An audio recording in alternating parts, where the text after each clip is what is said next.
What's up, everybody? Bill with Honest Open Permaculture, Hopfarm. We're back at the chicken composting system. It's time to get this thing started up again. It has been quite a while since we've done an update on the chicken composting system. I have not been making compost out of it lately. I made enough compost over the winter to be able to supply what I needed, and now it's time to start the process back over. Now in the fall, if you saw me start this last year, 2019, I started with leaves. Now in the spring and the summer, all the trees have their leaves again and there's no leaves on the ground. So what are we using? Well, in the springtime, we hatched out a bunch of chickens. So we hatched out about 150 chickens this year, close to 150 chickens this year, and with that comes a lot of bedding. So you need to keep your bedding clean for your baby chickens or else they're gonna get sick. So we've been taking that bedding, we'll put it in the chicken compost system. I also use grass clippings. So hay, aka grass clippings, goes in this system also. So instead of using leaves, since we don't have leaves, we're using what the land can give us.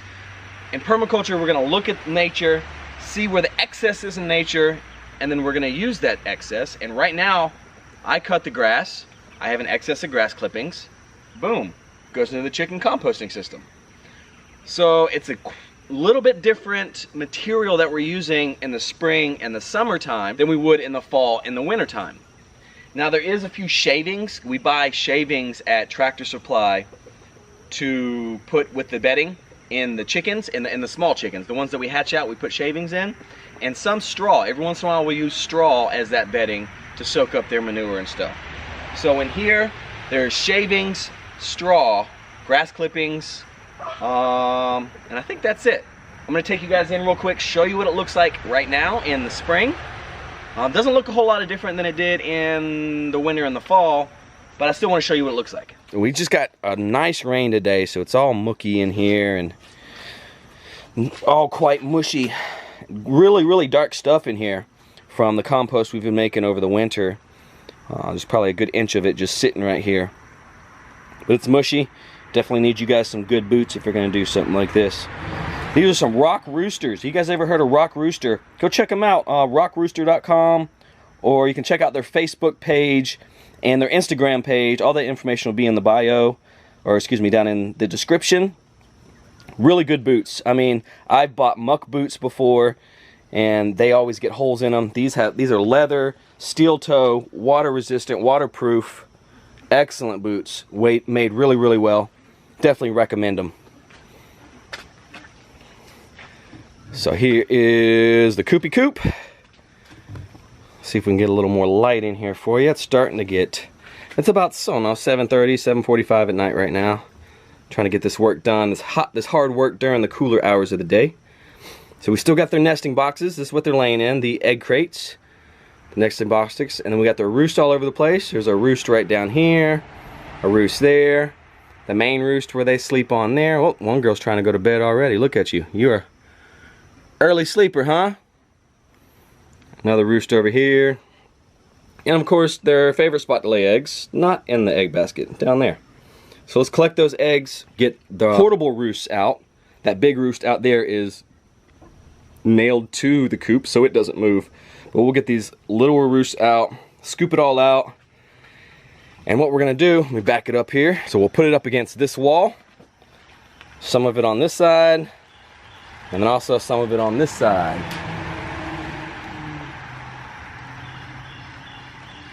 So let's get to work. We got a lot to scoop out in there.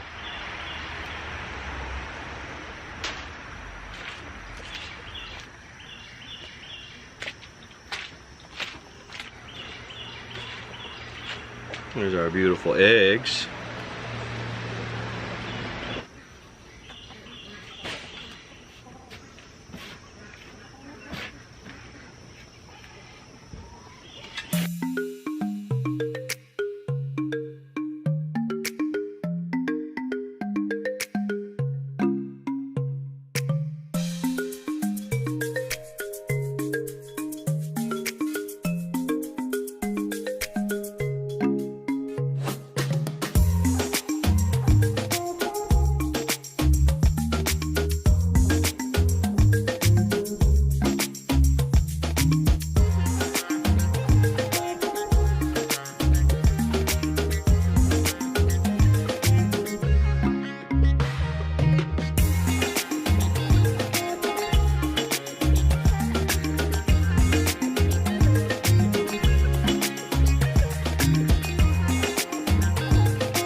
right, guys, that's good enough.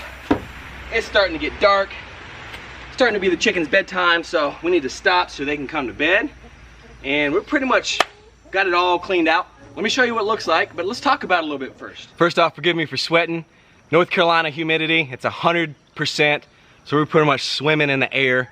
It just sticks to me. I sweat bad anyways, so I'm gonna be sweating while I'm talking to you guys. So we got a nice size, had a hair. Nice size compost pile right behind us. The start of one. Like I said, I took everything out of the chicken coop. We had shavings, we had hay. We actually had a little bit of leaves left in there, I forgot, that I collected and bagged up.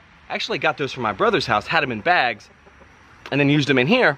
So we had some leaves, some shavings, some grass clippings, some hay, some straw, a whole bunch of different stuff that was in there as their bedding. It soaked up their poo overnight. So overnight they're sitting in there 8 to 12 hours, depending on the daylight. And all night they're pooing everything they ate. So that poo is going on top of this bedding material, on top of the shavings, on top of all that stuff. So and then it starts mixing in. Their poo is the nitrogen for the compost piles. Remember, we need 4 important things, which is nitrogen, oxygen, carbon, and water. These things were pretty moist. Like I said, we're in 100% humidity, so stuff stays pretty humid out here, pretty sticky, pretty moist. So it's pretty wet. We got some rain today. We're supposed to get a little bit of rain tomorrow, so it's gonna wetten down again. We got the nitrogen from the poo.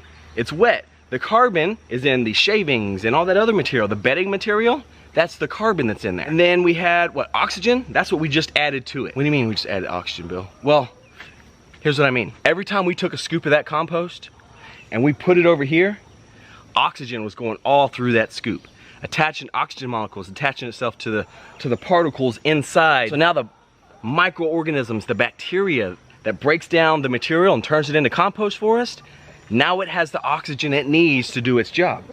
As it was sitting in the coop, it was kind of getting stagnant in there. It was just sitting there flat. No oxygen can penetrate. Every time a chicken dug a little bit, it would add a little oxygen in that area, but pulling the whole thing out oxygenated everything in there. So now it's got all the ingredients it needs to really start cooking and heat up and give us a nice compost. Size of your compost can be important. You want around a 3-foot volume, which is squared. 3 foot squared, 3 foot, 3 foot, 3 foot. I found is the smallest you need to have it unless you have a lot of nitrogen in there to be able to heat up, break down. The heating up process helps it break down, and also it's the microorganisms feeding and breaking stuff down. So the heating up process is it breaking down, and you can get it done a lot faster when you have at least a 3 foot by 3 foot volume. If you guys haven't been around for my chicken composting videos before, I'm gonna drop a link in the description. Go to the beginning. But just to let you know what I'm gonna do, how the process works for me, it's gonna sit there. We're gonna move it from corner it's in over here, and we'll move it over here into this corner.